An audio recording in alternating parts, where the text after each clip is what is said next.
Asian news India channel में आपका हार्दिक स्वागत है। आज हम मौलंकर हाल जो दिल्ली के अंदर है और इसी के इर्द गिर्द भारत का संविधान लिखा गया है। आज संविधान खतरे में है। हमारे बीच में सामाजिक कार्यकर्ता राजबाला सैनी जी। राजबाला सैनी जी, अब तो एक नई उमंग आ गई, चेहरे में मुस्कुराहट आनी चाहिए, क्योंकि अब देश की राष्ट्रपति जो हैं मुर्मू जी आ गई, द्रौपदी मुर्मू जी आ गई हैं। तो आपको कैसा लगता है? देखिए, ये कोई नई बात नहीं है। ये जो है ना, शुरू से जो है 75 साल की आज़ादी में शुरू से चला आ रहा है। जिस समाज की हकमारी करनी है, जो आगे बढ़ता हुआ समाज दिखता है, उसकी हकमारी अगर खानी है तो एक चेहरा जो है उस समाज का, जो है उस वर्ग का, ये लोग पेश कर देते हैं। उसमें चाहे आप डॉक्टर राजेंद्र प्रसाद जी को ले लीजिएगा। कायस्थ समाज की पहले 35% के करीब जो है हिस्सेदारी होती थी सरकारी नौकरियों में, उसको ख़त्म करने के लिए डॉक्टर राजेंद्र प्रसाद जी को जो है, जिन्होंने ब्राह्मणों के पैर धो धो के, कि मतलब अब ये पूरे पक्के गुलाम हैं हमारे और हमारी जी हजूरी करेंगे, तो ऐसे में उन्होंने जो है ना अपनी, ऐसे गुलाम ये लोग ढूंढते हैं, और जैसे ही उन्होंने राष्ट्रपति बनाया उनके हक अधिकारों को उन्होंने खा लिया। उसी के बाद फिर मुसलमानों की बारी आई कि मुसलमानों की हकमारी करने के लिए उन्होंने मुसलमान जो है राष्ट्रपति बना दिया, उन्हें आतंकवादी करार कर दिया, नरसंहार हुआ। सिखों के जब हकों को खाना था तो सिख जो है उन्होंने राष्ट्रपति बना दिया। तो इसी तरीके से आपने देखा होगा कि जो बाबा साहब भीमराव अंबेडकर ने 22.5% जो है अपने एससी समाज को दिया हुआ है, एसटी समाज को, उसकी आवाज़ को रोकने के लिए, क्योंकि ये निजीकरण करना चाह रहे थे, उस आवाज़ को रोकने के लिए इन्होंने मिस्टर रामनाथ कोविंद जी को राष्ट्रपति बना दिया, ताकि एससी समाज, एसटी समाज की जो है हकमारी को ये खा सके और निजीकरण को ये जो है अपरवान पे चढ़ा सके। मैडम, आपका कहना क्या मतलब है कि भाई हम कुछ नहीं कर रहे हैं, जो ये आपके व्यक्ति कर रहे हैं, आपके आदमी कर रहे हैं, जो आपके नेता कर रहे हैं, हमारे हाथ में कुछ नहीं। हाँ जी, हाँ जी, ये गुलाम पकड़ लेते हैं एक। अब आपकी जंगल और की ज़मीनें जो है, इन्होंने वन और जंगल की ज़मीनें, इनका भी निजीकरण करना है, सबको प्राइवेट हाथों में देना है ये। और इसीलिए जो है अब आपके सामने एक नया चेहरा पेश हो गया है कि चलो भाई, दलितों का भी उद्धार कर दिया हमने, मुसलमानों का भी कर दिया, सिखों का भी कर दिया, कायस्थों का भी कर दिया, अब हमें जो है बचे हमें जंगल की ज़मीनें। अब उसके लिए जो है उन्होंने एक महिला चेहरा, कि देखिए कि महिला चेहरा हमने दे दिया है, देखिए हमने आदिवासी चेहरा दे दिया है। वो चेहरा तो दे दिया है, लेकिन उनकी हकों को खाने के लिए जो है, सिर्फ वोट के लिए वो चेहरा दिया है, और उनके, ताकि वोट तो ले लें, लेकिन उस वोट के पीछे ये इनके हकों को खा लें। इसीलिए अब नया चेहरा आया है, आदिवासी चेहरा आया है, ताकि उनका हिस्सा भी नक्सलवादी कह के जिन्हें बदनाम किया जाता है, उनके ज़मीनों को भी ये जो है छीन सके, उनको भी बेघर ये कर सके। मैडम, पहले ये विधायक भी रही हैं और फिर ये वहाँ की राज्यपाल भी रही हैं, लेकिन कुछ बीच में वीडियो आई थी कि वो ऐसी महिलाएं अपने गाँव के अंदर लाइट तक नहीं पहुँचा पाई। तो क्या देश के अंदर क्या उम्मीद है देश को?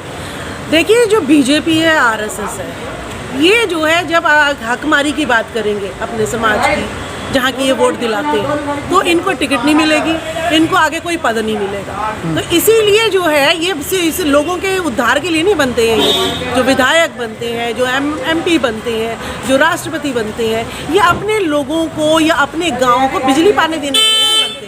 ये सिर्फ और सिर्फ अपनी पार्टी को, जो वो चाहती है, लोगों को बहकाना चाहती है, बस उस तक काम करते हैं। उनके हकों के लिए कोई काम नहीं करते, उनका वोट लेने के लिए काम करते हैं। गुलाम होते हैं, इससे ज़्यादा कुछ नहीं होते। गुलाम का क्या मतलब होता है? गुलाम का मतलब होता है, नौकर का मतलब होता है अपनी तनख्वाह ले और चुपचाप जो है अपने घर में जा।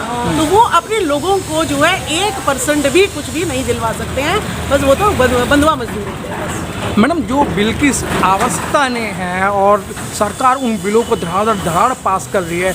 अगर हम बात करें तो नोटबंदी की आम जनता को पता नहीं लगा, जीएसटी का पता नहीं लगा, एनआरसी का पता नहीं लगा, फिर किसान बिल का पता नहीं लगा, अब आ गए अग्निवीर, अग्निपथ। इनको युवाओं को पता नहीं लग रहा, जो फोर्स के अंदर अधिकारी हैं, बहुत बड़े बड़े कमांडेंट हैं, उनको पता नहीं लग रहा। तो मैडम, इन बिलों की ज़रूरत नहीं, क्यों थोपे जा रहे हैं?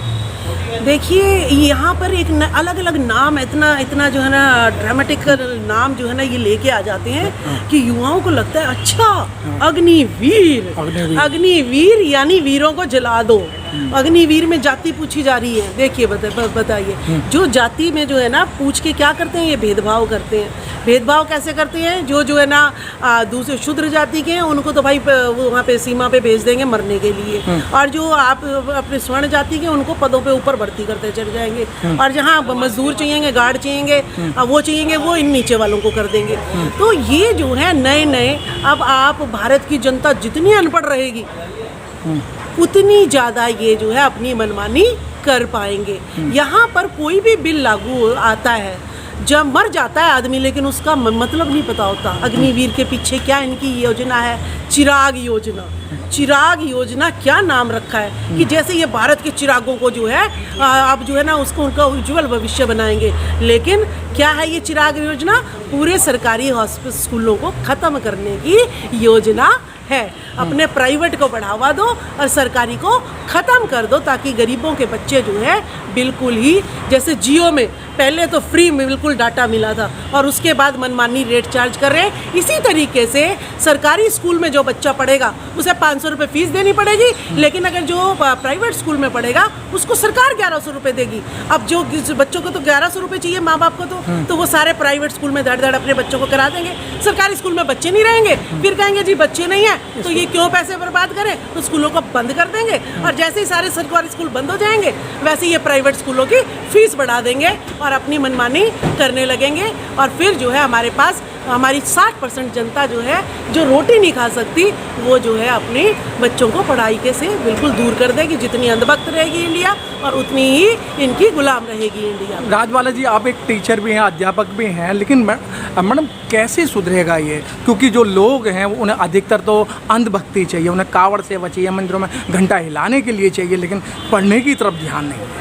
देखिए, इसका जो मैंने कॉन्स्टिट्यूशन क्लब में मेरी बात या तो समझ नहीं आई है, लेकिन इसकी जो जिम्मेवारी है जो आपको बेवकूफ़ बना रहे हैं वो आपके सांसद जो बैठे हुए हैं, उनसे हमें जो है हिसाब किताब लेना पड़ेगा और पार्टी के नाम पर वोट ना देकर हमें उम्मीदवार को परखना पड़ेगा कि क्या वो उम्मीदवार आपकी शिक्षा को बचा सकता है। सांसद जो उम्मीदवार है वो आपकी शिक्षा को बचा सकता है, आपके स्वास्थ्य के लिए बोल सकता है, आपके कल्याण की योजनाओं को लागू करा सकता है या नहीं करा सकता है। तो सबसे पहले हमें जो काम करना है सांसदों पे काम करना है। इन सांसदों को या तो ये पार्टी की नौकरी करना छोड़ दें, अगर ये नौकरी करना नहीं छोड़ेंगे तो इनको जो है आगे सत्ता में ना लाइए और पार्टी के नाम पर वोट ना देकर नए सांसद जो है नई विचारधारा के मिशन के जो सांसद हैं उनको आप लोग जब तक नहीं बनाएंगे, सारे संगठन और राजनीतिक पार्टियां मिलकर एकजुट होकर इस तरीके के सांसद जब तक संसद में नहीं बिठाओगे कुछ नहीं होएगा।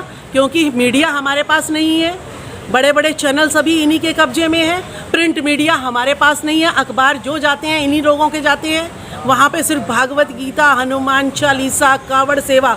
ये देखिए कितनी विडंबना है। सरकारी स्कूल अभी कोरोना के बाद 3 साल के बाद खुले हैं, लेकिन यूपी में कहते हैं कि भाई सरकारी स्कूल बंद होंगे, 1 से 8वीं तक के जितने भी स्कूल बंद हो जाएंगे और वो कावड़ियों के पैर दबाएंगे।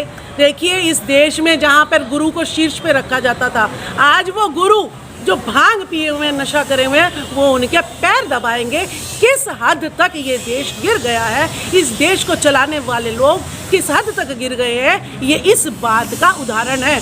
और कहते हैं देखिए योगी आदित्यनाथ वो देश के प्रधानमंत्री बनेंगे। जब प्रधानमंत्री शिक्षा का दरवाज़ा बंद करके और शराबियों के पैरों में शिक्षक को गिराएगा तो वो देश कितना तरक्की करेगा। तो ये सिर्फ और सिर्फ जो है मीडिया का कमाल है जो जीरो से हीरो को बना रहे हैं।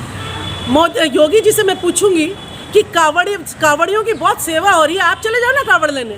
आप क्यों जो है ना एसी गाड़ियों में, बड़ी बड़ी गाड़ियों में घूम रहे हैं और जो है मुख्यमंत्री आवास में रह रहे हैं। आप जो है मंदिर से आए हैं, यहाँ पे क्या करने आए थे? आप जो है मुख्यमंत्री बनने क्यों आए थे? आप क्यों नहीं कावड़ ढोने चले जाते जब सारे पाप यहीं पे धुल रहे हैं? तो मैं अपील करूँगी कि योगी जी से कि आप जो है कावड़ लेने जाइए और जो बच्चे हैं उनको कहिए कि आप पढ़िए, हमारी पढ़ाई पूरी हो चुकी है, मेरी सत्ता सब कुछ हो गया, अब मैं कावड़ लेके जाऊंगा आप लोगों के नाम का। राजबाला जी, जब से 2014 से माननीय प्रधानमंत्री या योगी जी की हम बात करें, जब से कोई भी बिल लाते हैं आप लोग सबसे पहले उनका विरोध करते हैं और रोडों पे आते, सड़कों पे आते, फिर वो आप आसानी से मान लेते हैं।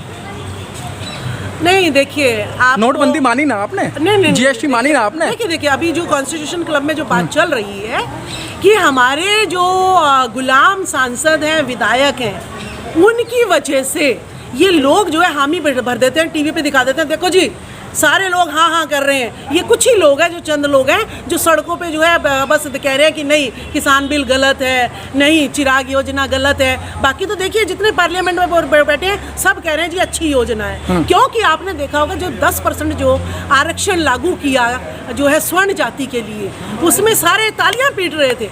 वहाँ पे किसी ने विरोध नहीं किया कि जब ओबीसी को आरक्षण देना था तब जो है 3 जजों ने कह दिया कि भाई 50% से ज़्यादा नहीं मिल सकता, संविधान में प्रावधान नहीं है। तो 50% से ज़्यादा आरक्षण नहीं मिल सकता, तो वो संविधान क्यों चेंज किया गया कि 50 से 60 क्यों किया गया? जब सवर्णों को देना था तो कोई कमेटी नहीं बनी, किसी प्रकार का कुछ नहीं बना। लेकिन मैडम आप भी तो रोड पे नहीं आए ना, आपने भी तो विरोध नहीं करा ना। देखिए विरोध करने वाला मीडिया क्या है, मीडिया जंतर मंतर पर विरोध हम करते हैं तो कहते हैं देखिए उल्टा दिखा देते हैं कि देखिए ये सारे आरक्षण विरोधी है, देखिए ये कह रहे हैं कि आरक्षण गलत दिया गया है बैकवर्ड को, ये एससी को गलत दिया गया है।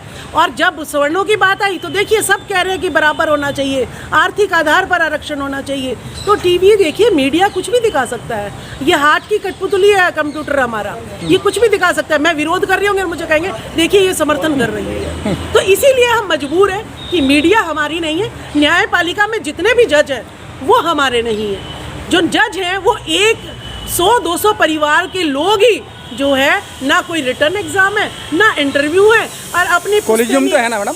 हाँ बस कॉलेजियम है। तो इस वजह से जो है हम जो है पीछे जो है इस तरीके की संविधान को जो है हमारा खतरे में इस वजह से आ रहा है, गुलामों की वजह से, मीडिया ना होने की वजह से, प्रिंट मीडिया ना होने की वजह से, इस वजह से हमारा संविधान जो है नीचे जो है खतरे में होता आता जा रहा है। और लड़ाई तो लोग लड़ रहे हैं, लेकिन नेता तो नहीं मानते कि संविधान खतरे में है। चाहे दलित नेता है, बैकवर्ड का नेता मंचों से तालियां बजा के खूब तालियां बजवाते हैं कि संविधान को कुछ भी आँच आने वाली नहीं है, हम बैठे हैं। आपके नहीं तो संविधान खतरे में? हाँ, क्योंकि देखिए वो तो जो है ना 5 साल मलाई खाएंगे, और जो है ना अंबेडकर साहब के नाम की दलाली चल रही है जी, बहुत ज़बरदस्त दलाली चल रही है। ठीक है, 22.5% जो है एमपी बनते हैं, एमएलए बनते हैं, कहते हैं जी हम नहीं बनेंगे तो दूसरा बन जाएगा, इसीलिए कोई ना हम ही न बन जाए। तो इस तरीके की दलाली जब तक नहीं रुकेगी तब तक जो है हमारा भला नहीं होने वाला है। आप जो है ये ईवीएम बंद करा लो,